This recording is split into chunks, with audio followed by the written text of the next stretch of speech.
me is pointing toward. I'm not worried, I'll follow reward. If I'm wide open like a door. And Bobby's head open like a door.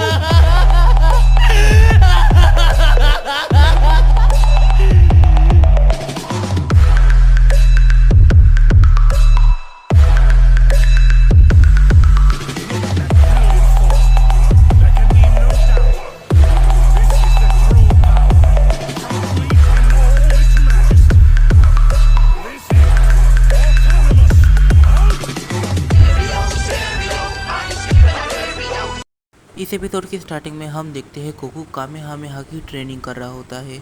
Goku कुछ ज़्यादा ही serious mood में लग रहा था। अपनी training के दौरान Goku एंटीबैटल power के बारे में जान पाता है। एंटीबैटल पावर के बारे में जानने के बाद गोकू उसकी ट्रेनिंग को लग जाता है।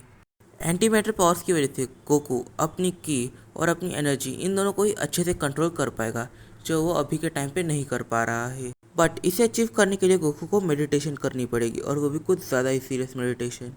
गोकू मेडिटेशन पर लग जाता है और गोकू की सीरियस मेडिटेशन काफ़ी जल्दी उसे एक नई चीज़ अचीव करने में हेल्प करने वाली थी। फिर जब गोकू की मेडिटेशन खत्म होती है तो अपने अंदर काफ़ी सारे बदलाव देखता है और अपनी ट्रेनिंग पर लग जाता है। सबसे पहला बदलाव ये आता है कि उसके सेंसेस वापस से चालू हो जाते हैं। असल में ये हुआ था कि जब गोकू यहाँ पर आया तो उसकी काफ़ी सारे सेंसेस और काफ़ी सारे टेक्निक्स काम करना बंद कर चुकी थी। इसकी वजह से गोकू को एक एक करके इन्हें भी अनलॉक करना पड़ेगा। सबसे पहली चीज़ जो गोकू की अनलॉक हुई है वो है उसके सेंसेस। फिर गोकू का खुराफाती दिमाग उसके काम पर लग जाता है, यानी मास्टर्ड अल्ट्रा इंस्टेंट और स्टार ट्रांसफॉर्मेशन को एक करने की कोशिश। अगर गोकू एंटीमैटर पावर को बिल्कुल भी अचीव नहीं कर पाता तो गोकू इस ट्रांसफॉर्मेशन को क्रिएट नहीं कर पाता, क्योंकि अगर ये Goku without antimatter power create करने के बारे में सोचे तो फिर इसमें उसकी इतनी एनर्जी चली जाएगी कि उसकी मौत हो सकती है या फिर उसकी तबीयत काफ़ी लंबे टाइम तक खराब हो सकती है। इस नई ट्रांसफॉर्मेशन को अचीव करते ही गोकू सैन एम्परर के पास पहुंच जाता है और उसे बैटल करने के लिए चैलेंज कर देता है। फिर इन दोनों की ही बैटल स्टार्ट हो जाती है। इस बैटल में गोकू काफ़ी अच्छे से लड़ रहा था, क्योंकि गोकू उसे डैमेज तो दे रहा था पर उससे डैमेज रिसीव नहीं कर रहा था उसकी अल्ट्रा इंस्टेंट की वजह से, और उसका डैमेज कुछ ज़्यादा ही पावरफुल था। गोकू राउंड 1 को काफ़ी ज़्यादा आसानी से जीत जाता है। गोकू कहता है शायद से ये अपनी 100% पावर्स नहीं दिखा रही, शायद ये थर्ड राउंड पे दिखाएगी। फिर सेकंड राउंड की भी स्टार्टिंग हो जाती है। ये राउंड काफ़ी ज़्यादा अच्छा चल रहा था। गोकू को भी इसके अंदर प्रॉब्लम फेस करनी पड़ रही थी।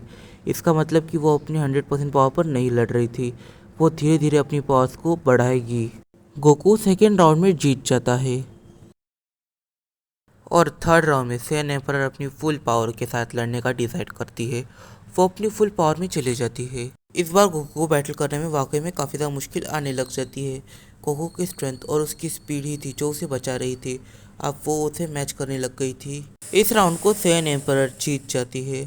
फिर जब गोकू राउंड 4 में जीत जाता है तो ऑफिशियली सैन एम्परर सेकेंड से जीत चुका था। जैसे ही गोकू सैन एम्परर से जीत जाता है, गोकू पूरी तरह से बेहोश हो जाता है, क्योंकि गोकू ने अपनी कुछ ज़्यादा ही एनर्जी इसके अंदर इन्वेस्ट कर दी थी। अगर गोकू गलती से भी हार जाए तो उसकी मौत हो जाती। फिर हम देखते हैं एक बैच को जो फ्यूचर में गोकू को देने वाले होते हैं। फिर गोकू अपने बेहोशी से पूरे 3 महीने के बाद उठता है। जैसे ही गोकू उठता है वो देखता है उसके सारे फ्रेंड्स और सैन एम्परर उसके रूम में खड़े थे और गोकू बेड पर लेटा हुआ था। गोकू की हालत थोड़ी सी डाउन थी। फिर हम देखते हैं गोकू के बेस्ट फ्रेंड को जो गोकू के रूम में ही होता है।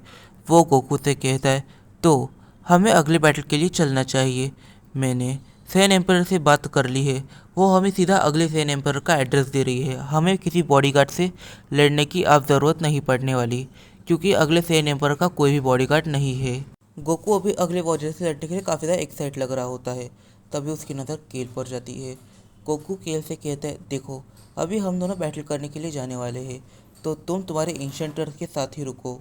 अगर मैं वापस नहीं आया तो तुम इनके साथ अपनी लाइफ को कंटिन्यू करो। अगर मैं वापस आ गया तो हम दोनों मिलकर वापस से मल्टीवर्स में चले जाएंगे। गोकू के इतना फोर्स करने की वजह से केल को मानना पड़ जाता है, और केल की इच्छा इसमें बिल्कुल नहीं थी, पर फिर भी वो उनके इंशेंटर्स के साथ रुक जाती है। फिर गोकू और उसका बेस्ट फ्रेंड दोनों ही सफ़र में आगे निकल आते हैं। इस सफ़र में वो लोग केल को इंक्लूड नहीं करते, क्योंकि अगर वो लोग केल को इंक्लूड करते तो इन्हें प्रॉब्लम देखने को मिल सकती थी। फिर गोकू थर्ड सैन एम्परर के पास पहुंच जाता है, पर इसकी पावर भी गोकू से ज़्यादा बिल्कुल नहीं थी। इसके प्लस भी इसकी ब्लड लाइन ट्रांसफॉर्मेशन थी, और गोकू इसे भी हरा देता है, क्योंकि इसकी ब्लड लाइन ट्रांसफॉर्मेशन में और सैन एम्परर सेकेंड की ब्लड लाइन ट्रांसफॉर्मेशन में कुछ ज़्यादा अंतर नहीं था। और दूसरे साइड कलीफ्लाग की जो एंशियंटर्स यानी कि सैन एम्पायर और मॉडर्न सैन, ये दोनों ही कलीफ्लाग को एक ऐसे रूम में बंद कर देते हैं जो काफ़ी हद तक टैंक चैम्बर की तरह वर्क करता है और वहाँ पे उसे ट्रेन करने लग जाते हैं। और दूसरी तरफ गोकू ने जैसे ही उस सैन एम्पायर को हराया, गोकू को एक काफ़ी ज़्यादा वियर्ड सा और एक बैच मिल जाता है। गोकू इस सोच में था कि इस बैच का वो करेगा क्या। गोकू उस सैन एम्पायर से पूछता है कि इस बैच का हम करेंगे क्या। वो सैन एम्पायर बताता है कि ये बैच काफ़ी ज़्यादा इंपॉर्टेंट है, तुम्हें इसका काम सिर्फ मास्टर ही बता सकते हैं। इस मोड पे गोकू के पास पूरे 3 बैचेस आ चुके थे। गोकू को इनका वर्क ठीक से नहीं पता था, पर फिर भी वो उसे संभाल के रखता है। फिर गोकू अपने सफ़र में आगे निकल जाता है। अपने शिखर में आगे निकलते ही गोकू एक नए डिस्ट्रिक्ट में चला जाता है ताकि वो नए सैन एम्पायर से बैटल कर सके। क्योंकि गोकू एक नए डिस्ट्रिक्ट में आ चुका था तो गोकू वापस थोड़ा सा घूमने फिरने का डिसाइड करता है और गोकू का फ्रेंड भी इसके लिए सहमति जताता है। इसकी वजह से गोकू और उसका फ्रेंड एक विलेज में ठहरते हैं। फिर गोकू देखता है अपने होम स्टे के साइड में कुछ ग्रेटेव्स ट्रेनिंग कर रहे होते हैं। वहाँ पर एक गोल्डन ग्रेटेव भी होता है जो अपना आपा पूरी तरह से खो बैठा था।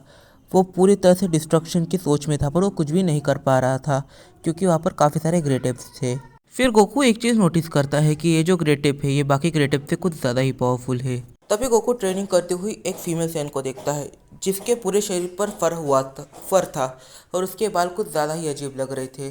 बिल्कुल सुपर सैन 4 का वाइट वर्जन समझ लो, पर उसके आजू बाजू अल्ट्रा इंस्टेंट का ओरा दिख रहा था। फिर गोकू उसके पास जाकर उससे बात करने लग जाता है। गोकू ये जानना चाहता था कि आखिर उसके पास ये अल्ट्रा इंस्टेंट का ओरा कहाँ से आया और ये क्या ये अल्ट्रा इंस्टेंट की टेक्निक को यूज़ कर सकती है। उससे बात करते समय गोकू को काफ़ी सारी नई चीज़ें पता चली, जैसे कि अल्ट्रा इंस्टेंट इस ट्रांसफॉर्मेशन को लॉर्ड अकुमो ने क्रिएट किया था और बाद में सारे एंजल्स ने उसे कॉपी किया। जब गोकू से बात कर रहा होता है तो गोकू देखता है कि वो काफ़ी बार गोहान का नाम ले रही है और ये जिस गोहान का नाम ले रही है उसने फर ट्रांसफॉर्मेशन को अचीव किया है। अब गोकू बात बात में उसे ये बता देता है कि गोकू सारे सैन एम्पायर्स को हराने निकला है और उसने अभी तक 3 सैन एम्पायर्स को हराया है, तो हो सकता है उसकी लड़ाई फ्यूचर में गोहान से हो जाए। ये सुनते ही फीमेल सैन गोकू से काफ़ी सारे सवाल करने लग जाती है, पर फिर बाद में वो कहती है क्या मैं आपके सफ़र में आपके साथ चल सकती हूँ। ये सवाल काफ़ी ज़्यादा ही अलग होने वाला था क्योंकि इस सैयन को गोहान से मिलना था। फिर वो गोकू से कहती है मैं ये चांस नहीं छोड़ना चाहती अब तक के सबसे पावरफुल सैन हाइब्रिड से मिलने का। फिर हम ये जान पाते हैं कि ये एक हाफ सैन है और गोहान लड़कियों के बीच कुछ ज़्यादा ही पॉपुलर है, वो भी हाफ सैन्स के बीच। फिर हम देखते हैं गोहान को। गोहान काफ़ी ज़्यादा एग्रेसिव नेचर में लग रहा था जैसे कि वो फाइटिंग स्टार्स में होता है और हमें पता चलता है कि गोहान एक शुगीकुनी है और वो शुगीकुनी है कुंबर का एक लौता बॉडीगार्ड। इस मोमेंट पर गोकू को एक छोटा सा आइडिया आ जाता है कि अभी तक गोकू जितने भी सैन एम्पायर से लड़ चुका है ये गोहान नाम का कैरेक्टर उनसे भी कई ज़्यादा पावरफुल है, तो गोकू को काफ़ी सारी ट्रेनिंग करनी पड़ेगी। तभी वहाँ पर गोकू का फ्रेंड आता है यानी वो सैन गोकू के पास आकर गोकू बताता है कि अगले एम्पायर के पास कोई भी बॉडीगार्ड नहीं है। इसका मतलब कि वो सैन एम्पायर नया एम्पायर बना है। इस वीडियो में काफ़ी सारे सवाल निकल के आते हैं जैसे कि गोहान की पावर कितनी है, क्योंकि गोहान को सीरियसली काफ़ी दूर दूर से लोग जान रहे हैं। क्या गोहान गोकू को अच्छी टक्कर दे पाएगा या फिर गोहान गोकू को हरा देगा या गोकू गोहान को हराएगा। इन सारे सवालों के जवाब हम जानेंगे अपने आने वाले कुछ वीडियोस में। तब तक के लिए बाय बाय। वीडियो पसंद आए तो वीडियो कर दे लाइक और चैनल कर दे सब्सक्राइब और इस वीडियो को अपने फ्रेंड के साथ शेयर जरूर से कर लेना। और गाइस हमारे एरिया में थोड़ा सा नेट इशू चल रहा है, इसकी वजह से हो सकता है कि कुछ दिन वीडियो ना आए या फिर वीडियो थोड़ी सी लेट हो जाए। आई होप आप लोग मेरी इस प्रॉब्लम को समझ जाएंगे।